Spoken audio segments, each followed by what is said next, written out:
please welcome to the stage another great comic who I love. He's amazing, also sexy. The incredible Mark Addison!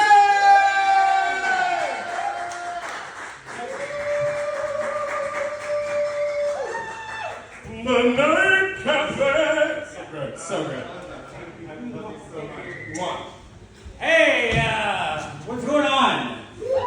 So, when I put on this outfit tonight, I stood in my mirror before I left and I was like, I look like a lesbian phys ed teacher on school picture day. So I was like, what the fuck am I doing here? I hate the fact that you're dropping names, but you want to hear my Barbara Streisand story on the podcast? So my ex is actually an inventor, and he invented this product which is for people having heart attacks. You're supposed to chew aspirin. Well, how often do men carry aspirin with them? So it's a little thing, it's like a key fob that has punch-out aspirin in it.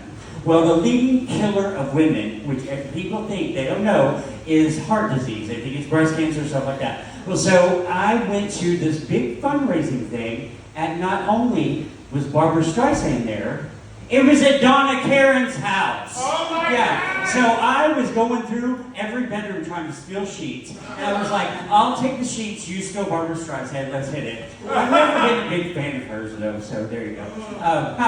So hi, how y'all doing? I am Mark Addison, the one and the only. What's up? I recently got out of a 14-year relationship.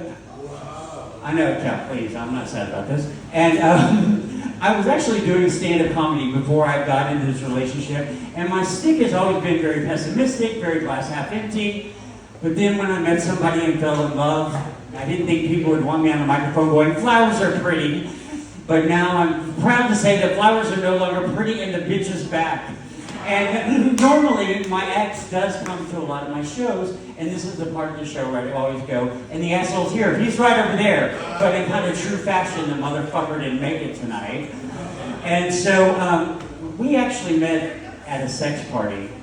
And the first words he ever said to me were, "Can I suck your dick?" Now, do you know how hard it is to find a one-year anniversary card that encapsulates the sentiment, "Can I suck your dick?"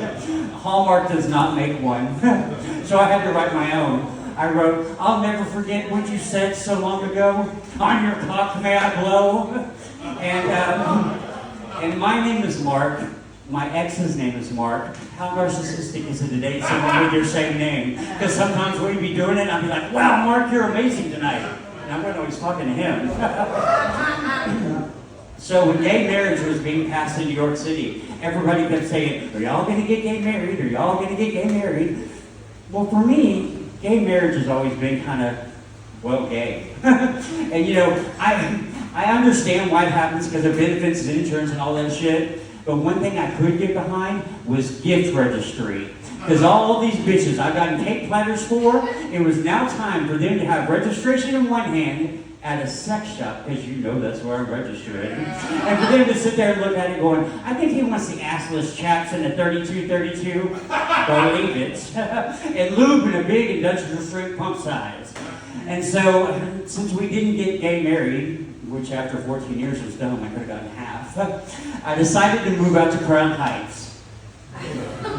Yeah, well, I did decide, that was kind of forced on me. Yeah, where I've had more black men in me than the Underground Railroad. Yeah, so, you know, when we first broke up, it was like the first time I lived by myself in 14 years. We shared joint custody of a dog, and I thought, you know what, this is gonna fucking suck. I haven't slept by myself in so long, blah, blah, blah. Honey, 2 days in, I was sleeping diagonal in that queen size bed, watching what the fuck I wanted to on TV. And my dog, whom I love, when she's getting on my last fucking nerve, she goes away for a week, and right when I'm starting to miss her, here she comes back. And in between, there may be anywhere from 8 to 20 people in my bed. It's good times. Yeah. So when I was in college, I was actually house sitting for a friend of mine. And obviously, when you house sit for a friend of yours, you want to watch their porn collection. So I'm sitting there watching porn, listening to music. The porn was called Ass Man and the Wasp, which I thought was going to be about a large black man fucking Anderson Cooper, but I digress. So I'm sitting there watching porn, listening to music.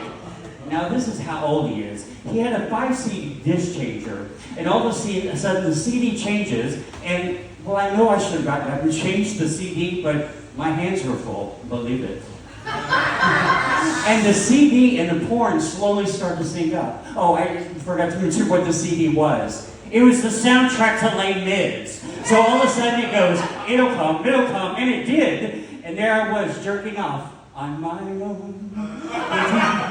Yeah, so when I was younger, I was in love with the Little Mermaid. All I wanted her to do was to be part of my world. But then, after thinking about it as an adult, you know that bitch had crabs. And, you know, they recently did the live-action version of The Little Mermaid, and you remember everybody was all up in arms about the Black Little Mermaid. And I was like, you know what? Y'all need to calm the fuck down. We don't know what mermaids look like because they don't exist.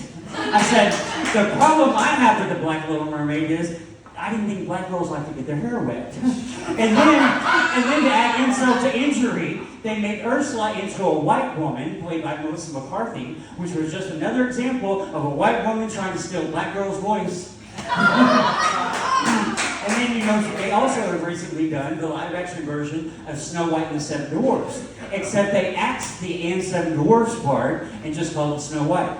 Well, Peter Dinklage, you know that dwarf from Game of Thrones? And I checked, we can call them Thrones.